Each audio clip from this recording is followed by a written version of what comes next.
Seorang pembohong akan dibela oleh seorang pendusta, dikelilingi para penjilat, disanjung para pengkhianat, didoakan oleh para munafik, dan dikendalikan oleh iblis.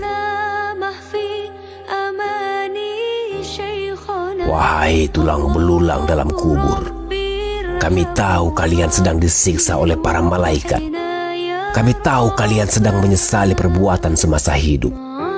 Apa yang kau tuai, itu yang kau petik.